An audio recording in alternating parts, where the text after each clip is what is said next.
Jnanatimirandasya Jnananjana Shalakaya Chakshunamilitan Jena Tasmai Shri Gurave Namaha Gurave Gaurachandraya Radhikaya Tadalaye Krishnaya Krishna Bhaktaya Tad Bhaktaya Namo Namaha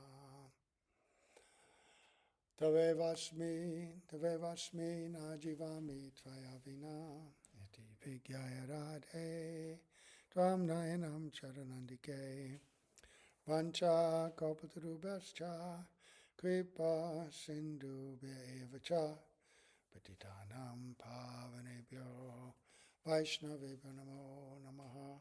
So we're going to continue hearing the Sri Damodarastam commentary, the Digdarshani Vriti, based on the commentary Sri Sanatana Goswami Maharaj. Srila Bhaktivedanta Narayana Goswami has expanded so that we may grasp, get a better understanding. It's called the Digdarshani Vriti. And so we begin by offering our most humble obeisance unto the lotus feet of our beloved Gurus, unto Sri Guru Pada Padma Nityalita Bhavishta Om Vishnupad Asta Tatsat Sri Srimad Abhaya Charnaravinda Bhaktivedanta Swami Maharaj Srila Prabhupada and Sri Guru Pada Padma Nityalita Bhavishta Om Vishnupad Asta Tatsat Sri Srimad Bhaktivedanta Narayana Goswami Maharaj and our exalted Rupanuga Guru Varga. So, Rudam Tam Muhur Netra Jugman Majantam Karam Boja Jugmena Satanka Netram Muhu Swasha Kampa Trire Kanka Kanta Sita Graiva Damo Daram Bhakti Badham. Weeping incessantly, he rubs his eyes with his two lotus hands. His eyes are filled with fear. He takes heavy breaths again and again that cause the pearls and other ornaments around his neck, which is marked by three gracefully curving lines, to tremble. I offer pranam unto that Damodar, who is bound by his mother's Vatsalya Bhakti. So the last thing we were reading was just an examination of the intense endeavor of Mother Jashoda to tie her son. And at one point, Krishna did not want this. He didn't want to be tied. He wanted to play with his friends, didn't want to be punished. And so his Aishvarya Shakti expanded in such a way that the rope, inconceivably, was always too short. No matter how much she added to it, and it looked to be longer and longer, when she put it around his waist, it was always 2 fingers too short. Inconceivable. Agatana Shakti. Right? How does he do it? Everyone was bewildered. We've seen magicians do amazing things. You've seen magicians, right? Some of the things they can do, you just go, what? How do they do that, right? There's a trick behind it. But Krishna's energy, sometimes even he doesn't understand how it happens. He just wills it, and his all-powerful Shakti does. But finally, her endeavor and her desire for the welfare of her son, her love was so strong, because this was all done out of love, right? Not the impatience, perhaps, and anger that we might see in this world, frustration, just do what I say. Why do I have to? Because I said so, like that kind of thing. Just pure, unadulterated love. And he finally became bound, and so we had the symbolism of the 2 fingers. One, when he saw the extent of her love, then his heart softened and he granted his mercy. Yes, okay, I'll be bound. And so there were 2 things: her endeavor, done with a particular mood, right? Anukulyena, Krishnanu Shilanam, and his mercy. Her endeavor and his mercy, 2 fingers. And the last paragraph was very good. Mother Jashoda made an intense endeavor with unflinching resolve. Following her example, sadhaks should try to melt Sri Krishna's heart and compel him to engage them in loving service to him by practicing devotional service that is imbued with characteristics like sincere loving emotions, right? What mood are we doing this in? Is it drudgery? Is it duty? Is it guilt? Is it some ulterior motive? No. Sincere loving emotions, bhav. Great enthusiasm. I'm very happy and enlivened to do this. And anxiousness, right? Concern, utkanta. A deep sense of closeness and relationship. Relationship's very important. Sambandha. And a feeling of possessiveness for him, mamata, with intense affection, priti. Right? Tesham satata yuktanam bhajatam priti purvakam. Krishna gives that key in Bhagavad Gita in his Chatur Shloki, says that to one who is devoted to me, and does my bhajan, does worship of me with great love. Great love. To that person, I reveal myself. I reveal everything to them. So, he goes on with his commentary. Regarding the previously mentioned verse from Srimad Bhagavatam, beginning with Svamatu, an important point must be considered. Srila Vishwanath Chakravarti Thakur explains in his commentary on this verse, quote, Krishna's waist measures only 12 fingers, and the length of the rope continually increased. Why then could his mother still not bind him? Krishna was thinking, my important daily activities of stealing butter and playing with my friends will be stopped. So my mother should not tie me up. Immediately, his Aishvarya Shakti, which makes the impossible possible, manifested herself within him and proceeded to serve him. Consequently, although the size of his waist remained the same, and although the rope was made so long, his mother could not bind him. This is what Vishwanath Chakravarti Thakur says. So, the Braja Gopis, who were witnessing this pastime, along with Mother Jashoda, could not understand its mystery. Why was the rope 2 fingers too short? Sri Krishna could not be bound by ordinary rope because all arrangements for his pastimes are made exclusively by his own intrinsic potency, Yogamaya. In other words, when in the chapters on Rasa Tattva, in the Jaiva Dharma, there's a description of the different moods and intertwining of bhavs in rasa, right, the combination.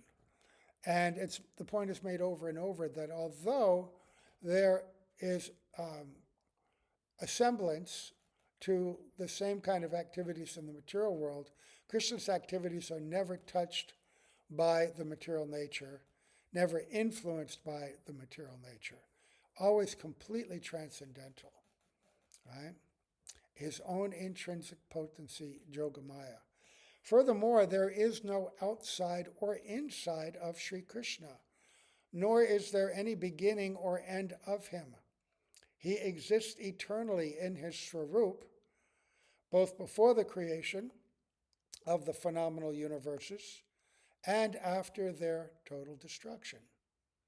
In the interim, he pervades all the universes, residing within each of their atoms, yet all the while he remains Akila Rasamrita Murti, the original form of condensed transcendent nectar in its totality.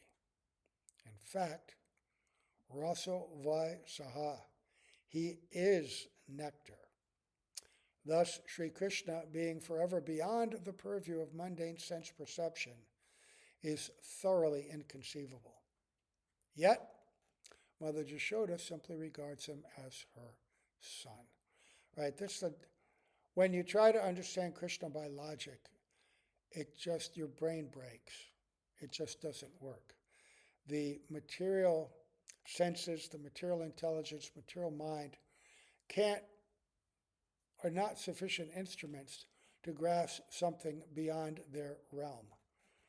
All they can understand are things that interact within the plane of the material nature, right? It's kind of like you can't use a radio as a television. A radio won't give you a visual image, right? It can give you something. Sometimes you can pick up the sound of a television, but you can't get the picture. And so when you think about it, and people that don't study the pastimes of Krishna along with the philosophy that supports it, they can never grasp it. And to them, it just seems absurd, right? At first glance, what? The Supreme Absolute Truth is a cowherd boy with the complexion of a dark rain cloud, and the most elevated devotees in the world, in all creation, spiritual material, are young cowherd girls, right? And this environment of Braj is the highest absolute truth. They can't understand it. They can have some appreciation for the Aishwarya of Vaikuntha, but the sweetness, the intimacy, the depth of the love, and the apparent human-like pastimes in Braj, just beyond them.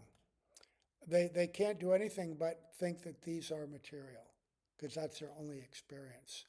And therefore it just seems too ordinary, too limited for them to acknowledge that this could be God. But the more you read the Bhagavatam, the more you hear the Bhagavatam in the association of Rasik Vaishnavas who actually have that vision and are tasting it, gradually the reality of that awakens within the heart. It's descending knowledge. Ascending knowledge can't, they talk about the glass ceiling or different kinds of ceilings that you can't get past. We can't go outside the material universes in our understanding. So, even though he is so incredibly, unlimitedly powerful and diverse, inside everything, outside of everything, no beginning, no end, still he exists within his own form. Before the creation, after the creation, everything, all pervading, yet still Akila Rasamrita Murti, the very embodiment of sweetness and love.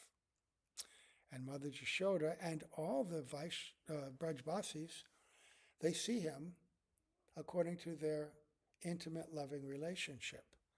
And Mother Jashoda, thinking of him in that way as her son, she behaves with him in such a natural and seemingly ordinary way that her relationship with him may even appear to be like a relationship from this world. Because this world is a reflection of the spiritual world, an imperfect, incomplete, and oftentimes perverted reflection. But everything we have here, as the Greeks say, as above, so below. We have these relationships because the material energy is a vitiated, degraded form of the variety in the spiritual realm. So, her relationship may appear to be like a relationship from this world, but because of that simple loving relationship, she was actually able to bind Sri Krishna. Sri Krishna can never be bound by someone who has not abandoned all separate interest for selfish enjoyment, which are in opposition with the tendency to please him. So that first step, anya bilashita shunya, freedom from any separate interest, right? He will only become bound by someone who cultivates uttam bhakti, which is the inherent function of one's perfected constitutional identity, and which is uninhibited by fruit of acts, mystic yoga, and dry knowledge.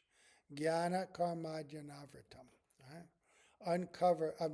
Unbound, unfettered by knowledge, by the pursuit of knowledge that results in impersonal liberation, or the knowledge of this world, mystic yoga perfections, reward-seeking activity. These all cover bhakti. Free from that. Therefore, Sri Bhagavan's power of compassion and mercy, the topmost among all his potencies, only becomes manifest by the performance of such uttam bhakti.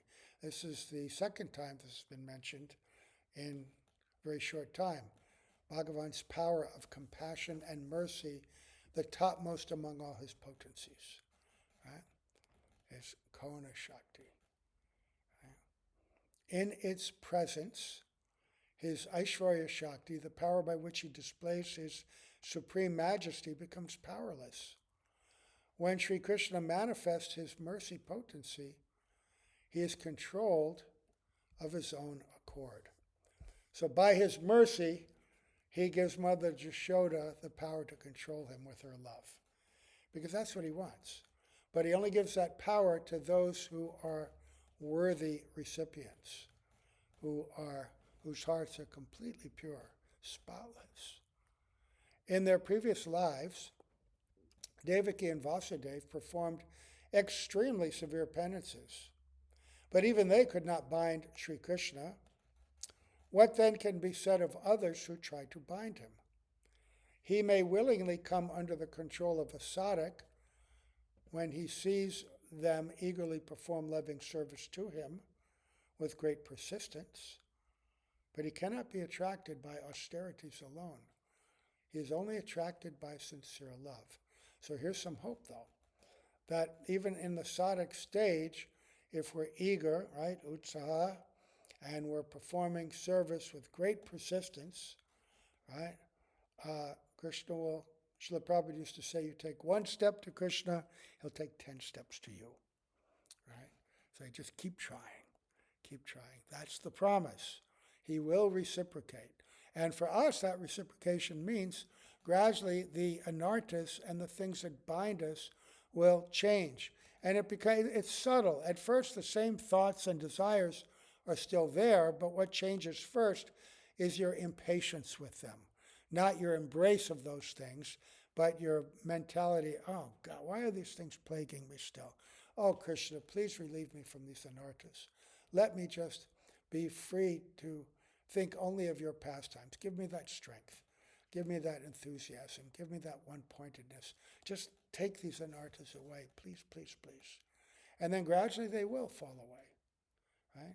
The desire and then the result will follow. Thinking, feeling, and willing.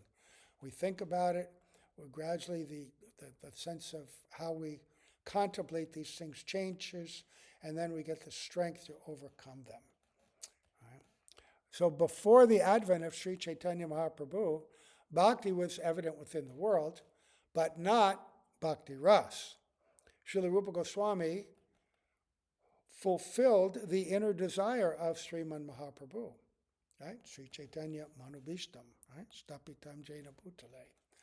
Within the sacred texts he compiled, especially Bhakti Rasamrita Sindhu and Sri Ujjvala Nilamani, he perfectly delineated the meaning of bhakti ras, describing all of its divisions and subdivisions in full detail.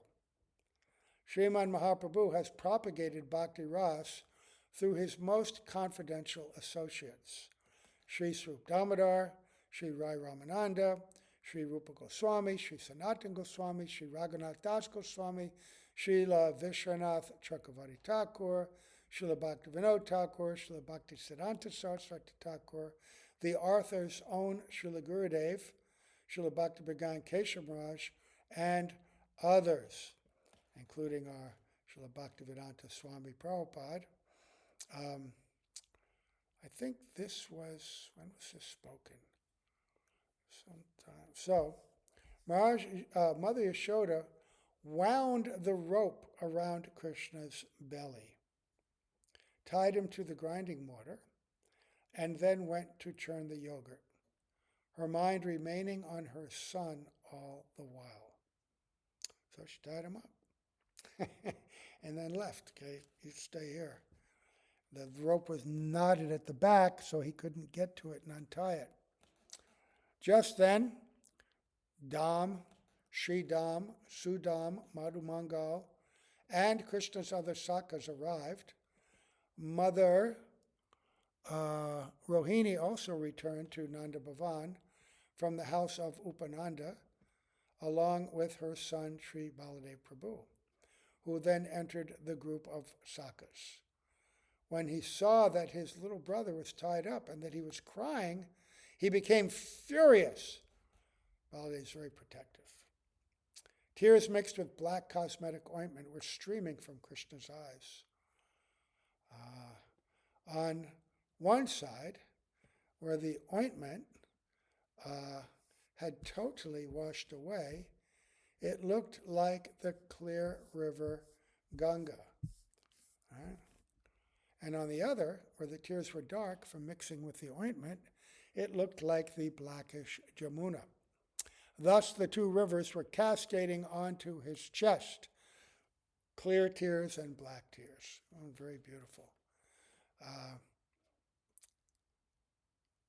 Enraged, Baladev Prabhu asked Kanaya and the Sakas who bound him. Baladev Prabhu thought, whoever has bound my Kanaya, I will punish on this very day. Then Madhumangal whispered into Baladev's ear, it was Mother Jashoda who bound Krishna. As soon as he heard Mother Jashoda's name, he became silent. Oh, because she was his mother also. Rohini had the same affection for Krishna as she did for Baladev. Mother Jashoda, almost nearly the exact same affection. She was like their son also. Just like Shachi and Jagannath Mishra, they had so much affection for Vishwarup, right? As well as Nimai. So,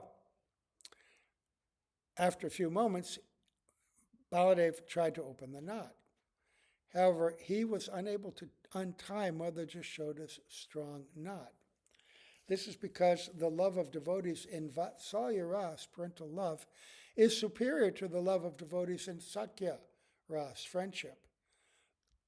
Incidentally, had Baladev Prabhu been situated in his form as a Nangamanjari, wherein he is devoted to Krishna in the highest Ras, Madhura Ras, conjugal love, he could have untied the knot.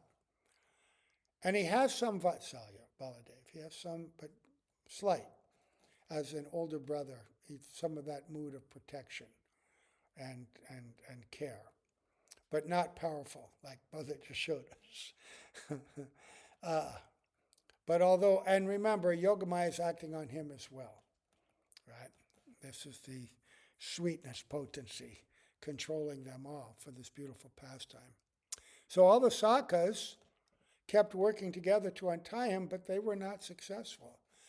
Sri Krishna gradually stopped crying. Even he was unable to set himself free.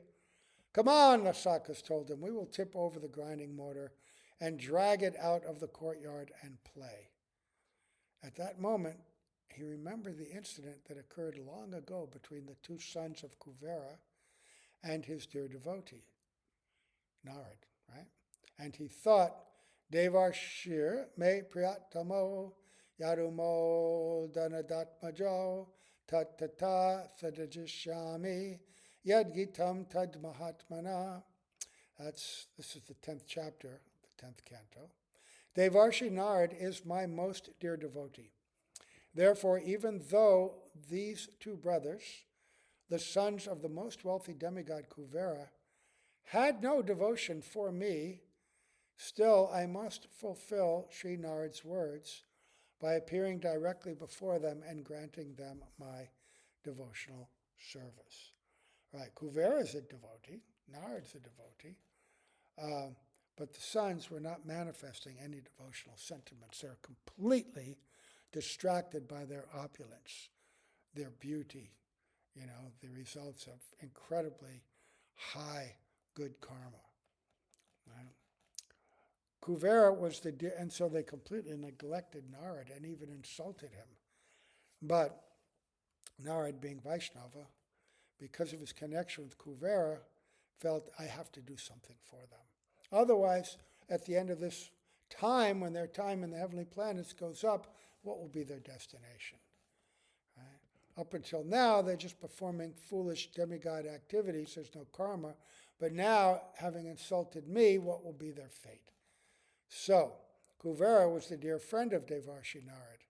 and his two sons were Nalakuvara and Manigriva.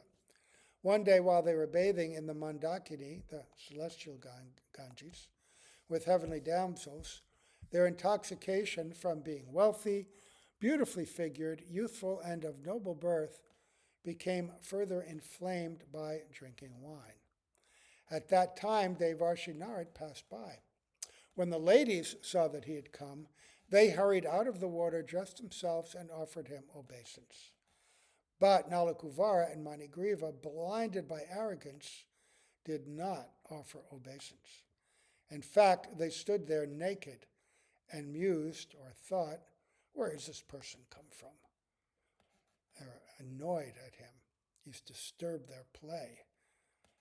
Ignoring the great sage, they shamelessly proceeded to call for the heavenly damsels to return. When Sri Narad beheld the degraded behavior of Nalakuvara and Manigriva, he was overwhelmed with compassion for them. Not insulted, because nothing material can touch Narad. He has no false ego to be offended by anything of this world, right? Just like Nityananda. Akroda Paramananda Nityananda Roy. Abhimana Shunya Nitai. Right? No false ego. No false conception of self. Spiritually situated. So, he was overwhelmed with compassion. So outwardly he feigned anger and shouted a curse. Your behavior befits that of trees. So be it, become trees. Upon hearing the curse uttered by Devarshi Narad, they were filled with fear. Falling at his feet and weeping, they begged for pardon. How can we be delivered, they asked. Now they're showing remorse. And great saints are touched by that feeling.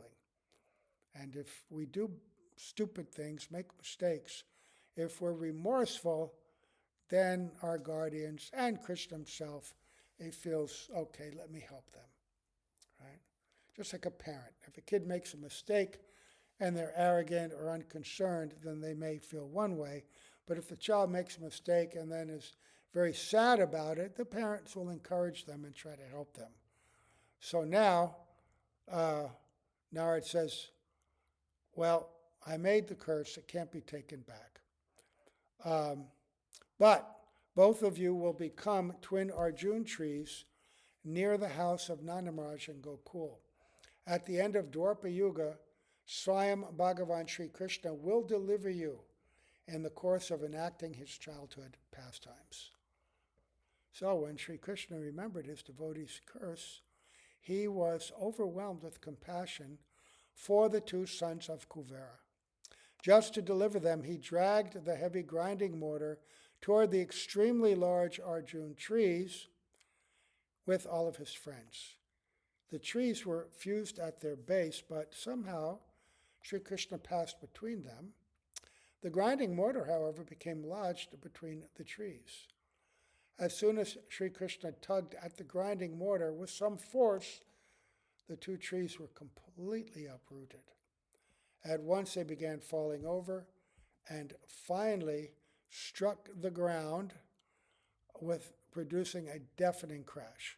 If you've ever been in the presence of a large tree being cut down and crashing, it's like thunder, the sound.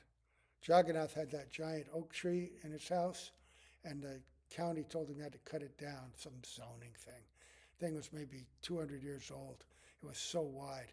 It was wider than that Tulsi house there.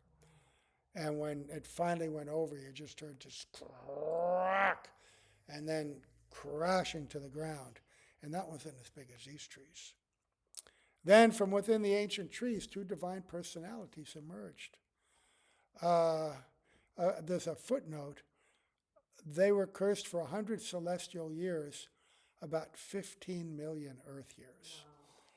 So that's almost 4 yuga cycles. Wow. 4 yuga cycles, waiting for that particular Dwapara Yuga. Long time to be trees, huh? But they're in Braj. They circumambulated Sri Krishna and submitted prayers and glorification of him. After they begged to be forgiven for their offense, Sri Krishna explained, the unfailing result of seeing Sri Narad is that even such rogues as these two, the two of you, are able to see me face to face. Right? I see the Supreme Personality of God face to face. No qualification except the wish of Sri Narad. And the sum total of all the sins you have committed in your countless births has fled far away from you. May you attain Bhav Bhakti for me. Right? Kuvarat Bhaja Murjaiva Bhaja. Just like we sing. Murjaiva Bhaja. Tvaya Mochito Bhakti Bhaja Kritocha. Tata Brahma Bhaktim Sakame Prayacha. Namokshegra Omesti Damo Dadeha. Right. You save the sons of Kuvera. By Sri Krishna's causeless mercy, they resided in Goloka Vrindavan from that point onward. They became the famous reciters, and this is in Gopal Champu, Madhukant and Snigdhakant. Thus, as Sri Krishna's special associates, they eternally narrate his unlimited pastimes in the assemblies of Sri Nanda Baba and the Gopis. So we'll stop there and continue there tomorrow. I'll stay there tomorrow.